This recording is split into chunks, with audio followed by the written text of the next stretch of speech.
Shalom, selamat datang kembali ke segmen Rhapsody Reality bersama kami, Tianai Malaysia.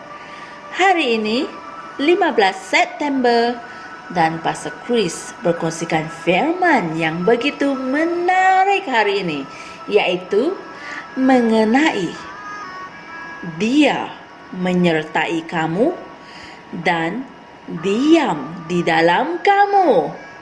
Dia menyertai kamu dan diam di dalam kamu. Haleluya. Ayat Injil pembukaan kita dari Yohanes 14 ayat 16 hingga 17 berkata, "Dan aku akan meminta kepada Bapa, dan Dia akan memberikan kepadamu seorang penolong yang lain, supaya Dia menyertai kamu selama-lamanya, yaitu Roh kebenaran, yang dunia tidak dapat menerima Dia, sebab dunia tidak melihat Dia dan juga tidak mengenal Dia. Tetapi kamu mengenal Dia, sebab Dia menyertai kamu dan akan diam di dalam kamu." Puji Tuhan. Kata-kata yang memberi ketenangan dan yang menggembirakan jiwa di atas diucapkan oleh Yesus sebelum kenaikannya ke syurga. Puji Tuhan. Dia tahu murid-muridnya akan merinduinya. Jadi dia berkata, "Tenanglah, aku akan pergi kepada Bapa, dan aku akan meminta Dia untuk memberikan kepadamu Roh Kudus, yaitu penolong yang lain." Haleluya. Apabila Roh Kudus datang, Dia akan tinggal di dalam hatimu, dan kamu tidak perlu mencari aku atau merasakan kehilanganku. Daripada aku berjalan dengan kamu, aku akan berjalan di dalam kamu. Maha mulia Tuhan. Sekali lagi saya ulang, Tuhan Yesus berkata, "Daripada aku berjalan dengan kamu, aku akan berjalan di dalam kamu." Itulah maksud Tuhan Yesus. Puji Tuhan. Dan Yesus menunaikan janjinya, dan Bapa telah mengutus Roh Kudus pada hari Pentakosta. Puji Tuhan. Kisah Para Rasul 2 ayat 1 hingga 4 menyatakan, "Dan ketika hari Pentakosta tiba, semua orang yang percaya berkumpul di satu tempat. Dan tiba-tiba datanglah suatu bunyi dari langit seperti angin kencang yang menderu dan memenuhi seluruh rumah tempat mereka sedang duduk. Dan tampaklah kepada mereka lidah-lidah seperti nyala api yang bertebaran dan menghinggapi setiap orang di situ. Dan mereka semua dipenuhi dengan Roh Kudus." Haleluya. Dan sebab sekarang kamu sudah dilahirkan semula, maka kamu tidak perlu mencari Yesus. Kamu tidak perlu menangis dan berseru, "Tuhan, di manakah Engkau?" Tidak. Dia ada di dalam kamu sekarang. Haleluya. Hal ini bermakna kehadiran Tuhan ada di dalam hatimu. Puji Tuhan. Saya tidak tahu apa persepsi kamu terhadap Tuhan dan Kristianiti sebelum ini, namun ketahuilah perkara ini. Sekiranya kamu telah menerima Roh Kudus, maka kamu mempunyai Tuhan di dalam dirimu. Haleluya. Amin.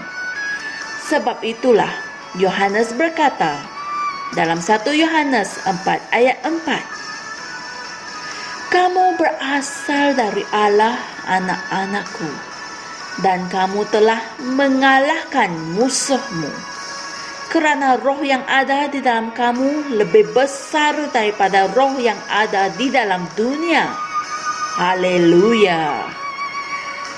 Tidak kira apa yang kamu hadapi dalam hidupmu, ada sebuah wahyu baru.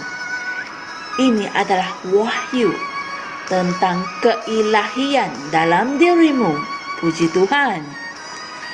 Paulus telah menggambarkannya sebagai suatu rahasia yang tersembunyi dari generasi ke generasi, tetapi sekarang ia dinyatakan kepada orang kudus Allah, yaitu Kristus yang ada di dalam kamu adalah pengharapan akan kemuliaan. Amin. Hal ini tertulis dalam Kolose 1 ayat 26 hingga 27. Haleluya. Adam tidak tahu tentang hal ini.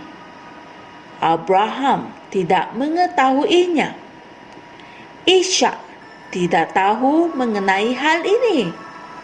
Tidak ada seorang pun dari bapa leluhur kita yang dulu-dulu tahu akan misteri ini. Hal ini lebih besar daripada Immanuel, yaitu Allah menyertai kita. Ini adalah surga di dalam kamu. Puji Tuhan. Kepenuhan keilahian tinggal di dalam dirimu dan dinyatakan melalui kamu. Terpujilah Tuhan selama-lamanya. Haleluya. Saudara-saudara semua, mari kita sama-sama berdoa. Ya Bapa, terima kasih atas penghormatan dan berkat yang besar kerana membolehkan Kristus tinggal di dalam diriku melalui rohnya, melalui kehadirannya di dalam diriku. Aku dipenuhi dengan tenaga ilahi dan kebijaksanaan yang luar biasa untuk melakukan kehendak Tuhan dan hidup dengan penuh kemenangan ke atas segala manipulasi roh yang jahat dan pengaruh-pengaruh yang merosakkan di dunia ini. Haleluya. Puji Tuhan.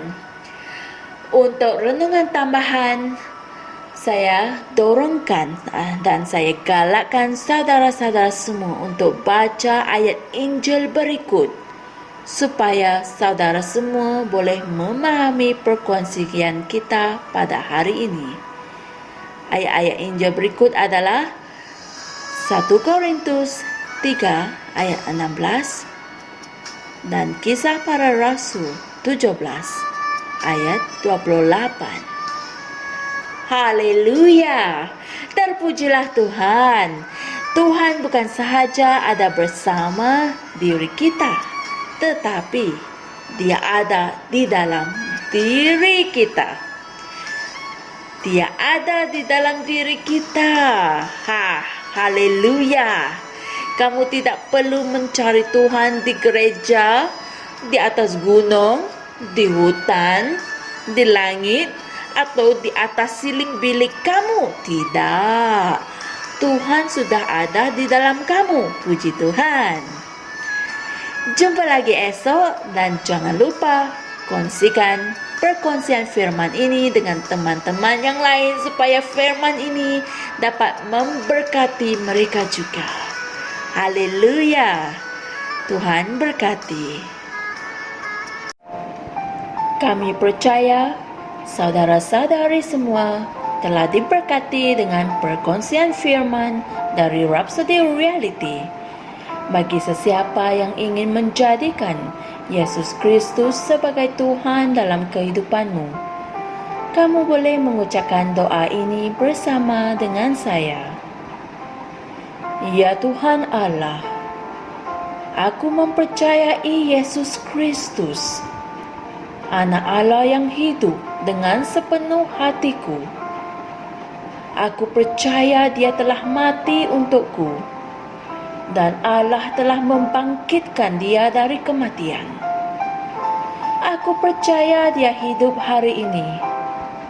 Aku mengaku dengan mulutku bahawa Yesus Kristus adalah Tuhan dalam hidupku mulai dari hari ini.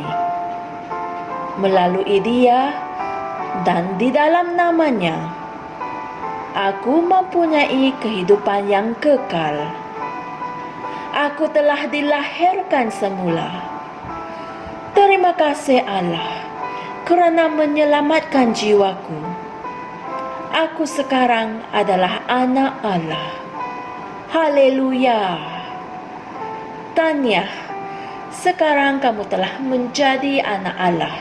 Untuk apa-apa sebarang pertanyaan atau untuk mendapatkan lebih banyak maklumat mengenai bagaimana untuk bertumbuh sebagai seorang Kristian, anda semua boleh hantar mesej di akaun Facebook kami atau email kami di tni.msia@gmail.com.